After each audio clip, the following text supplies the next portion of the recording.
Hello, co-journeyers, and welcome back to the Truth So Help Me Good.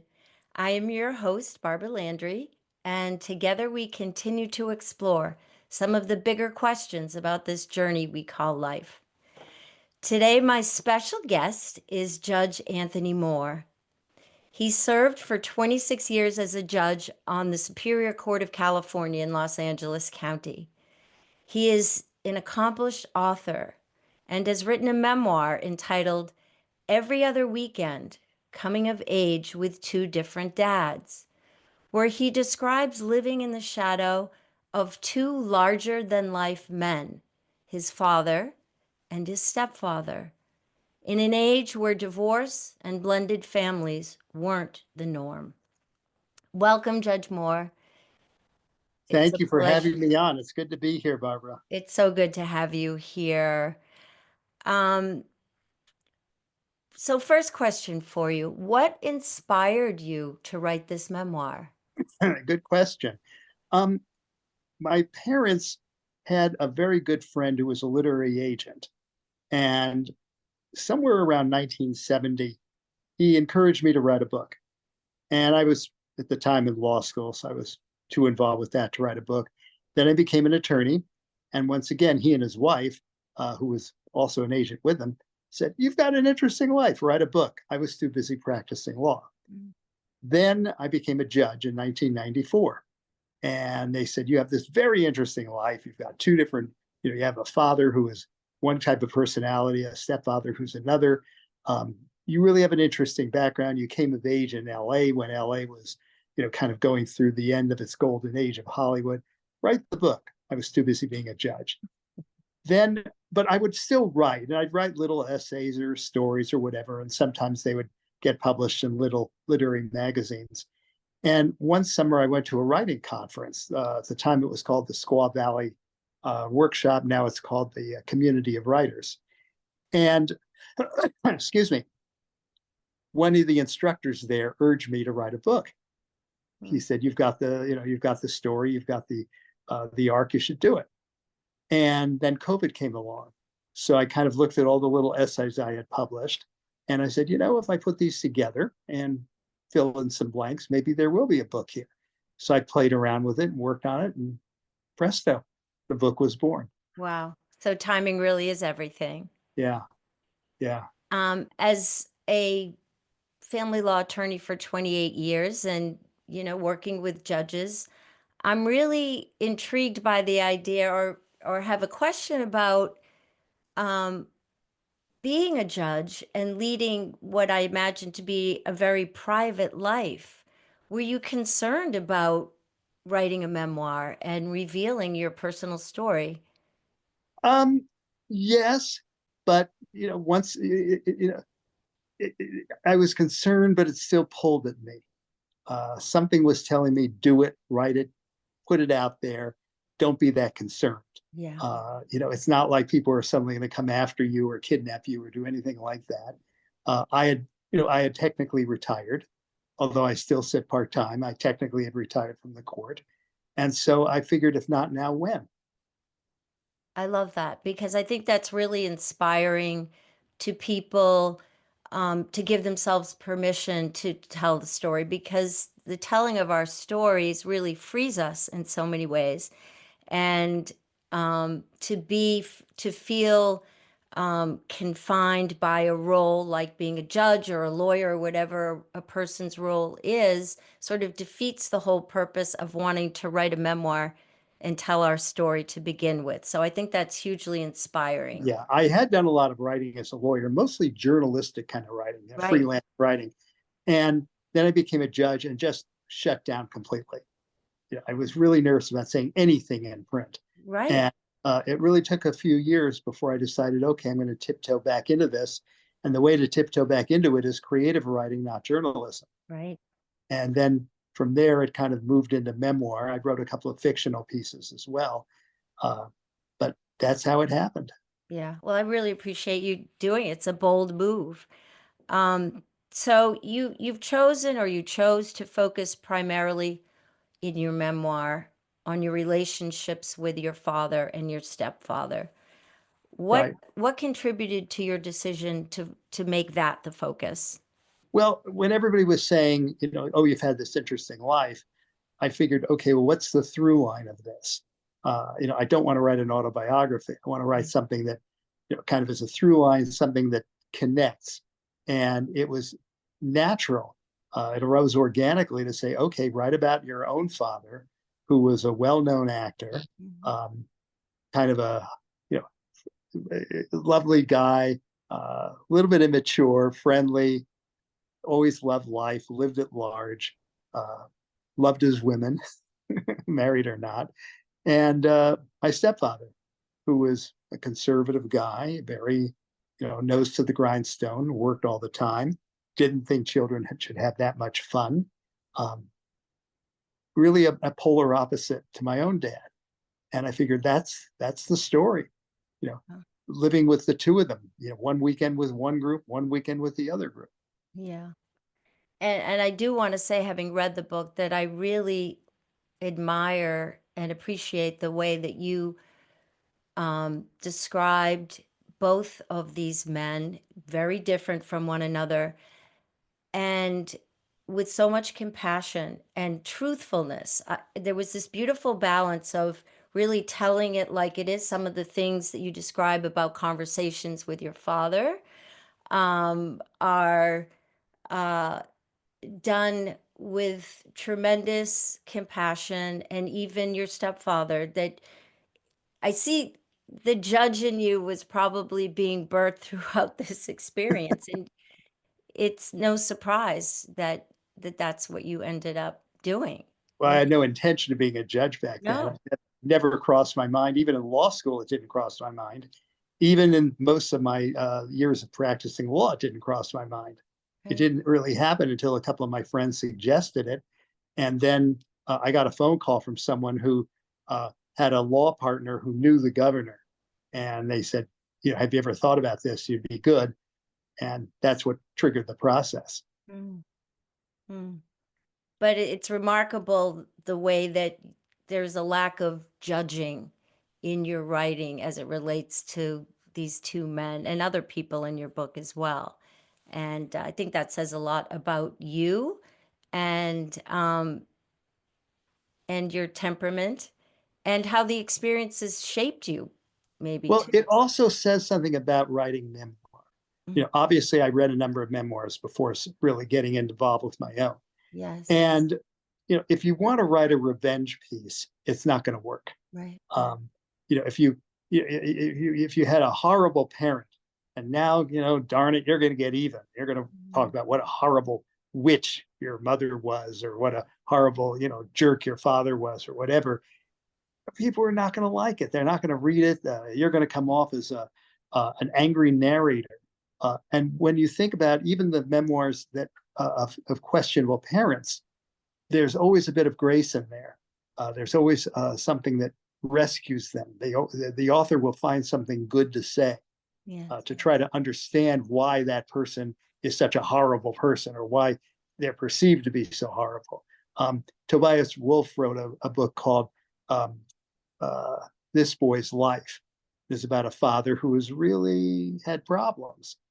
But when you get into the book, you realize he's being very gentle with the man. Mhm. He's not just, getting even with him. And Tobias Wolff had a brother named Jeffrey Wolff, and he wrote a memoir about the same man. Mm. And which the title is escaping me right now. And at one point, he said my father was, uh, you know, not a good guy, but he too wrote it with understanding and trying to, show the reader the motivations behind the man and the good points behind the man. Mhm. Um, Mary Carr wrote Liars Club, and there's all sorts of horrible stuff that goes on, including serious sexual abuse. Mhm. But there's also, the good points, that rescue the person from being completely, demolished in the Mhm. book.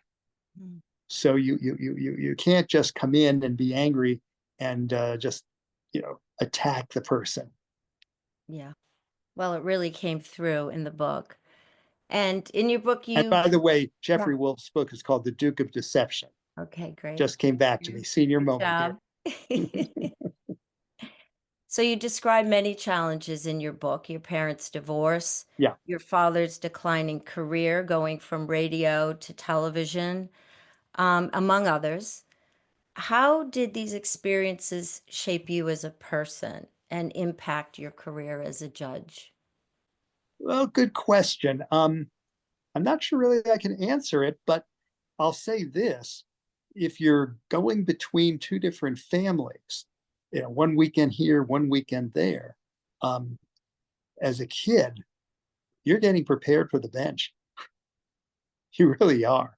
Uh, if you don't want to be a scientist, if you don't want to be a mathematician or an engineer, which of course we need more of than we need lawyers, but if you're going into the social sciences, be a judge because you're being prepared for it. You're balancing two different cultures, two different families. You're looking at two different ways of doing things and acting within the world, and this will help you in trying cases, trying to understand the various motivations behind the people who will come into your courtroom. I love that. I love that. What is your takeaway? What is it that you are able to take away from each of these relationships with these two men in your life? Well, a person who reviewed the book in Hippocampus magazine said it very well. She wrote, if it weren't for um, his father, he never would have written the book. If it weren't for his stepfather, he never would have become a judge. Mm. And that to me really said it all. That really said it all. Mhm. Uh, the takeaway, other takeaways, well, if you're interested in knowing what it's like in Los Angeles back in the day, uh, when California was considered the Golden State, and Kevin Starr wrote about a book called uh, California in an Age of Abundance, Golden Dreams is the actual title of the book, subtitle California in the Age of Abundance. And it was during that period, 1950 to 1963. And that's when I was a kid and a teenager. And I was trying to kind of light it up. That was one thing I wanted readers to take away, kind of hear something, learn something more about California back in the day. Excuse me. Bless you. Other takeaways, you know, both fathers had terrible faults, but both fathers did their very best with me. Mm. They really tried their best, despite their faults. Now, in the book, I feel like that you felt that then at in real time as you were living it. Is that the case? It comes across that you were able to, um, as you say, give them grace or have the experience that they to appreciate what it was that they were doing in doing their best at the time. Are you saying how I felt at the time when I'm Yeah. there? Yes. Oh, I don't think so. I mean, I never Okay. thought at the time, oh, Stan has faults, but he's doing his best, or my father's doing his best. I'm a kid. Yeah. I'm just taking it as it comes, playing it Right. as it lays, as it will. There were times I would be over at my father's place with his new wife, stepmother, who wasn't my favorite person, and I was sitting there going, well, I'd much rather be with my mom and Stan. And then I'm with my mother and Stan. Stan's being controlling, doing things I may not like, sitting and going, I want to be with my father. He's more fun. And it went back and forth. There were other times that, yeah, I'm really happy I'm over here in Beverly Hills with my folks, or, I'm happy with my dad in the Christmas Lane parade, and that's in the book, riding with him in the parade a Mhm. couple of times. And I'm thinking, well, I've got this great guy as a father, and he's well known and loved by all. And, I'm lucky to be here. It was, Yeah. but I wasn't sitting there thinking, oh, golly whiz, he's trying his best, or oh, golly whiz, he's trying to get through a divorce or trying to, make good because of what happened. Right. When he disappointed you, you felt disappointed. Right. Yeah. And when Exactly. you couldn't connect with Stan, you couldn't connect with Stan. That's correct. Yeah. That's correct. Yeah. And, it was still hard going back and forth. It wasn't like, oh, what a dream. I've got these two different households and I'm learning so much. It was quite different from that. Right. Um, Actually, to me, school was the center of my world. Yes. School was the stable center. many kids of divorce, do badly in school. They run with the wrong kids. They do drugs. They abuse, whatever it might be. I was lucky. I went the other way Yes. and decided school will be where I want to be happy. And And I you really want to be with the quote unquote well-behaved boys and girls. yes, and you make that point many times in the book. And in some ways, that may have saved you, you know? Probably, Yeah. probably. And the other thing was my mother is the unsung hero of the book. Yes. Then as I was writing it and showing it to, a writing coach, finally, she said, look, you've got to give your mother her due. You're not doing that. Your mother is really playing a role here. Yes. She's running interference with Stan when Stan's trying to be controlling and wants you to do things you don't want to do. And she's running interference with your father, who's having an affair with this woman and bringing you into it. Right. That's in the book. Yes. She finally calls him up and says, look, you could do what you want with this other woman, but don't you bring my son into it. That's right. That's Yeah, right. So you talk about sort of at the end, might have even been in the epilogue. I mean, you depict your mother so beautifully throughout the book in these poignant moments where yeah, you have that deep connection. But you also mentioned how your mother bolstered you up, calling you tremendously resilient, I think is what you right. said, able to bounce back. And I wanted to ask you, do you agree with that? Do you think that was true? At the time, I did not. Mm. Looking back on it, I think she was right. You get knocked down, you get yourself, up and keep going. It's kind of like Frank Sinatra in that song, That's Life. I Yes. pick myself up again and get back in the race. Well, I was able to do that more or less. So my mother was observed correctly. But at the time, I just thought she was saying it to try to make me happy. Right. Right. So, what is it that you hope your readers will gain from reading this book? Oh, well, first, the kind of a sense of history of California during that time. I find that a lot of people really are interested in what was it like, during the time the Beach Boys were performing, and when people were out there surfing, and when you were living in Beverly Hills and you had so many celebrity children surrounding you. What was that really like? So I was trying to, kind of bring a takeaway to a reader with that. As far as the divorce goes, it's one story of one kid who went through this and more or less survived. And that's the takeaway. It's possible to survive this. And here's my story. For Right. better or for worse, here's the story. Yeah. And it did have a good ending. It had a great ending. It's a great story.